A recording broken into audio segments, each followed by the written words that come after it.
వైఎస్ఆర్ అంటే చాలా అభిమానం. మన పార్టీ పేరే వైఎస్ఆర్.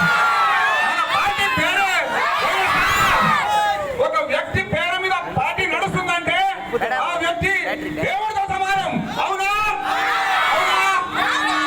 అలాంటి వైఎస్ఆర్ ఎంత గొప్ప పాలన అందించాడో మనందరికీ తెలుసు. 2003లో ఆయన పాదయాత్ర చేశాడు. మీకు గుర్తుందా? అప్పుడు అధికారంలో ఉన్నది ఈ చంద్రబాబు అధికారంలో ఉండగా రాజశేఖర రెడ్డి పాదయాత్ర చేశాడు. అతను ఎంతకాలం చేశాడో తెలుసా? 4 నెలలు పాదయాత్ర చేశాడు. ప్రజలు ఆయనకి బ్రహ్మరథం పట్టారు.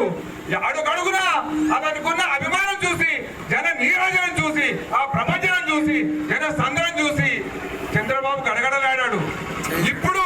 ఇప్పుడు అదే పరిస్థితి. అవునా? పరిస్థితికి వచ్చాడు. అయితే చంద్రబాబుకు భయం ఎందుకు?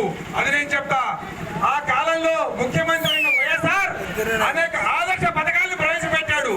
ఉచిత విద్యుత్ అన్నాడు. అవునా? ఉచిత విద్యుత్ సాధ్యం కాదని ఈ చంద్రబాబు అన్నాడు. అసలు విద్యుత్ ఉచితంగా ఇవ్వలేమన్నాడు. ఆ తీగల మీద బట్టలు ఆరేసుకోమన్నాడు. రాజశేఖర రెడ్డి ఏం చేశాడు?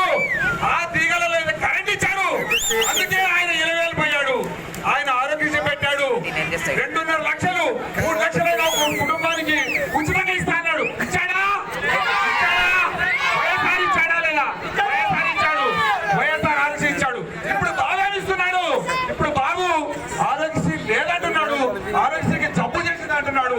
ఆరోగ్యశ్రీ చావు బతుకుల మధ్యలో ఉంది అంటున్నాడు. పేద ప్రజల్ని మర్చిపోయాడు. ఇంకో ముఖ్యమైన విషయం, వైఎస్ఆర్ చేసినటువంటి రైతు మేలు చేసే కార్యక్రమాలు అన్ని తుంగలో తొక్కాడు. ఒక్క పాయింట్ మీద చంద్రబాబు అధికారంలోకి వచ్చాడు. రాష్ట్రం విడిపోయినప్పుడు మనం ఏమనుకున్నాం? చంద్రబాబు నాయుడు చాలా అనుభవజ్ఞుడు, 40 సంవత్సరాల అనుభవం ఈ రాష్ట్రాన్ని అభివృద్ధి చేస్తుంది అనుకున్నాం. కానీ వచ్చిన వెంటనే అర్థమైంది 600 పైన ఇచ్చిన వాగ్దానాలన్నీ నీటి మూటలని. అవునా? అందులో 660 వాగ్దానాల్లో కేవలం 3 మాత్రమే పాక్షికంగా కొద్దిగా చేశాడు. మిగతావన్నీ మర్చిపోయాడు. రైతు రుణమాఫీ అన్నాడా?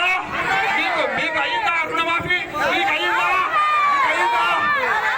డ్వాక్రా మహిళలకు రుణమాఫీ అన్నాడు. మీకు అయ్యిందా? డ్వాక్రా మహిళలకు పసుపు కుంకుమ అన్నాడు. పసుపు కుంకుమ నాకు అక్క చెల్లెలు ఉన్నారు. మీ అక్కని ఇక్కడ తీసుకొచ్చాను. పసుపు కుంకుమ అంటే ఏంటి? పసుపు కుంకుమ అనేది పవిత్రమైనది.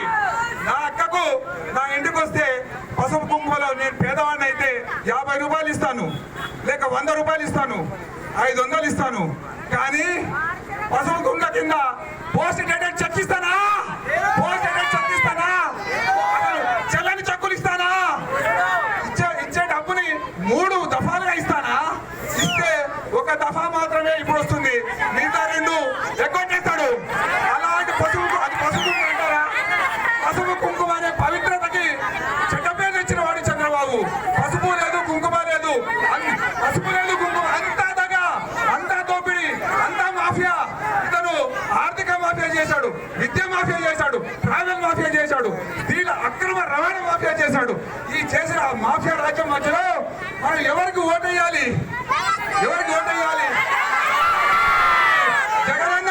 జగనన్న పాదయాత్ర చేశాడు. అతను పులివెందుల పులిబిడ్డ.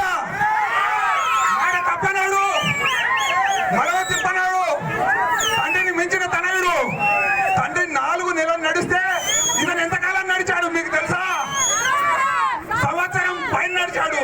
1 సంవత్సరం కాలం నడిచినప్పుడు ఏం చేశాడు? సంవత్సరం అంతా చేతులు ఊపుకుంటూ తిరగలేదు, నవ్వుకుంటూ తిరగలేదు.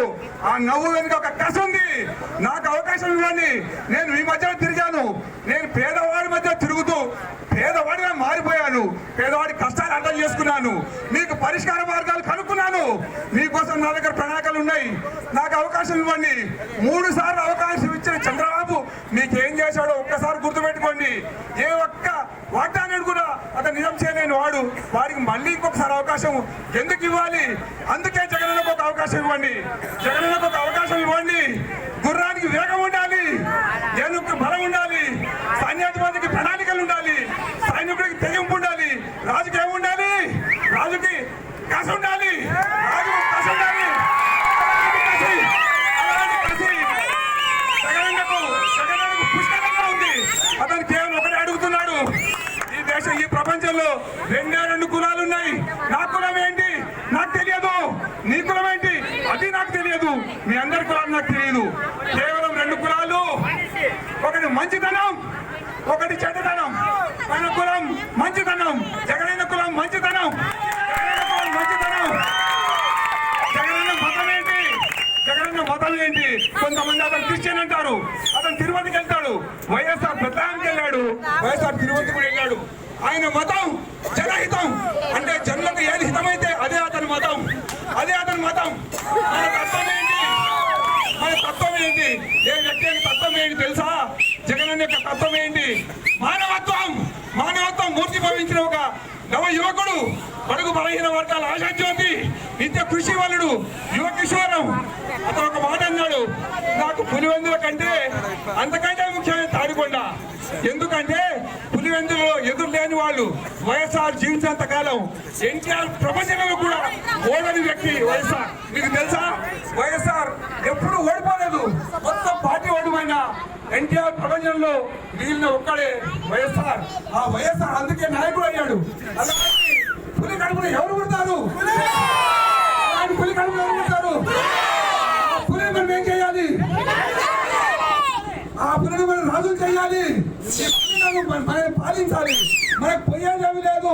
మనం కనుక జగనన్నకు ఓటేస్తే పోయేదేంటో తెలుసా? పోయేదేంటో తెలుసా? ఈ భార్య సంఖ్యలు తప్ప, అక్రమ కేసులు తప్ప, కక్ష సాధింపులు తప్ప, అవినీతి రాజ్యం తప్ప, అరాచక పాలన తప్ప, దోపిడీ రాజ్యం తప్ప, పోలీస్ రాజ్యం తప్ప. ఇవన్నీ పోవాలంటే ఎవరు రావాలి? జగన్ రావాలి. జగన్ ముఖ్యమంత్రి కావాలంటే ఎవరు ఓటేయాలి? జగన్ ముఖ్యమంత్రి కావాలని ఎవరు ఓటేయాలి?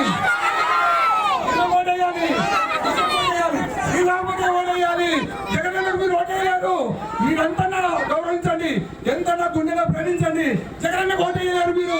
మన పార్టీ వ్యవస్థ, మన ఎలక్షన్ సిస్టమ్ అలా ఉంది. జగనన్నకు ఓటేయలేము మనం.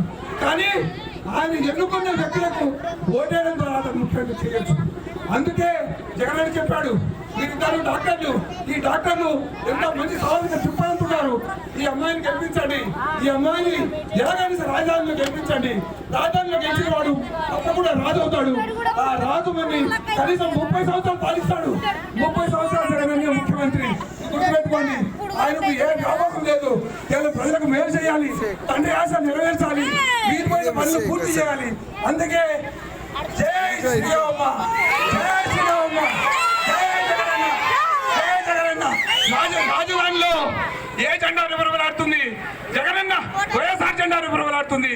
అందుకే జోహార్ వైఎస్ఆర్, జై జగనన్న, జై శ్రీరామ. కాబోయే ఎమ్మెల్యే ఎవరు? ప్రత్యర్థులను తరిమి కొట్టండి. ప్రత్యర్థులు ఫ్యాన్ గాలికి బంగాళాఖాతానికి అవుతా సింగపూర్ లో పడాలి. మళ్ళీ జన్మలో వాపసు రాకూడదు, వచ్చే ధైర్యం చేయకూడదు.